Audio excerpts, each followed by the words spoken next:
Olá amigos, bom dia, tudo bem?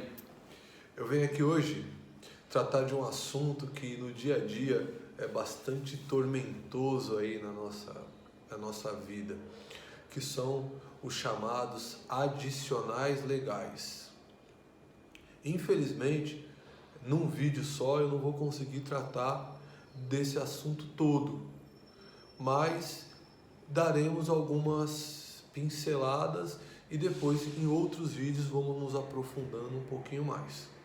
É importante que você deixe aí também nos nossos links perguntas para que a gente possa ir desenvolvendo melhor as questões para que a gente consiga dar mais orientações sobre o tema.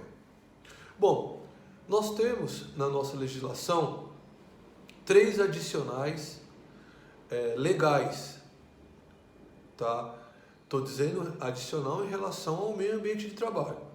Nós temos o adicional de insalubridade, nós temos o adicional de periculosidade e nós temos o adicional de penosidade.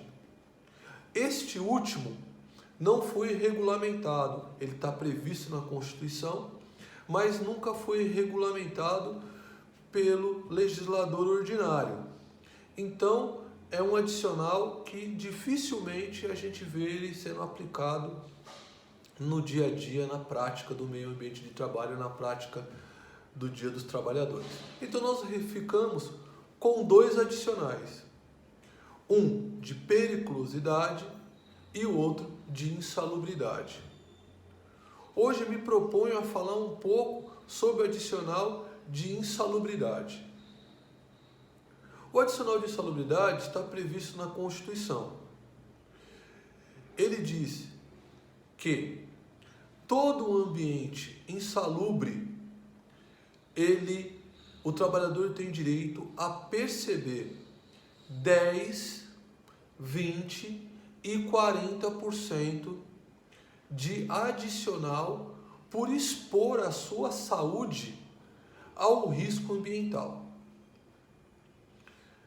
A insalubridade, ela é reconhecida e caracterizada, tá, pelo Ministério do Trabalho. Somente o Ministério do Trabalho pode caracterizar aquele agente, aquele ambiente como insalubre. Quando o Ministério do Trabalho caracteriza um determinado agente como insalubre, ele anexa esse agente ao anexo da NR15. Lá estão todos os agentes que são insalubres, estão todos na NR15. E quando ele caracteriza, ele já aponta qual é o percentual legal para que seja pago o adicional de insalubridade. Então ele vai caracterizar em 10, em 20 ou em 40%. Grau mínimo, médio e máximo.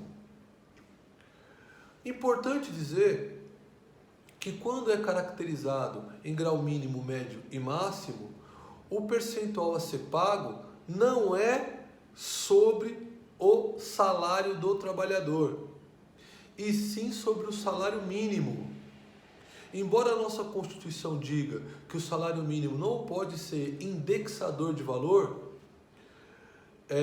há uma divergência jurisprudencial e o STF, enquanto o legislador ordinário não criar uma lei que determine de qual forma será calculado o adicional de insalubridade, o adicional de insalubridade continua sendo calculado pelo salário mínimo vigente no país.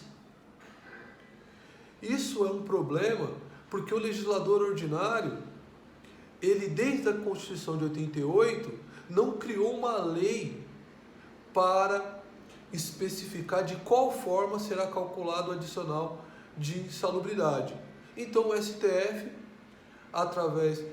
por meio de uma jurisprudência, disse que até o legislador ordinário regulamentar, fica valendo o salário mínimo. São muitos os agentes insalubres, muitos. Em países modernos não existe essa questão da insalubridade. A insalubridade, na verdade, o trabalhador está vendendo a saúde em prestação. O correto seria a eliminação do agente nocivo. Tanto assim é que a legislação ordinária, quando fala de eliminação de insalubridade, ela primeiro coloca que o empregador deve fornecer o EPC, que é o equipamento de proteção coletivo. Caso o empregador não consiga, por meios técnicos, eliminar o agente insalubre de forma coletiva, é aí que ele deve fornecer o EPI. E o empregador ele só paga a insalubridade quando ele não fornece nem o EPC e nem o EPI. E aí ele é obrigado a pagar o adicional de insalubridade. São vários os agentes insalubres. A gente pode falar no próximo vídeo sobre alguns deles. O importante também é deixar claro que nem todo o agente insalubre dá direito à percepção de aposentadoria especial. Uma coisa não tem nada a ver com a outra. Alguns agentes insalubres podem dar direito à aposentadoria especial, mas a grande maioria não dá direito à aposentadoria especial. Uma outra questão bastante importante é que com a nova reforma trabalhista, autorizou, por meio de negociação coletiva, a que o empregador, por meio do sindicato, negociasse o percentual do adicional de insalubridade. Para que o vídeo não fique muito longo, eu apenas vou dizer que essa questão é bastante duvidosa, muito duvidosa. Senhores empregadores, cuidado com isso, porque isso fatalmente vai desembocar na Justiça do Trabalho, numa discussão trabalhista.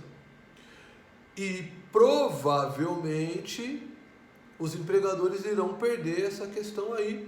E no próximo vídeo eu conto por que os empregadores irão perder isso daí judicialmente, terão que pagar com juros e correção. Como eu sempre digo, o melhor ainda está por vir.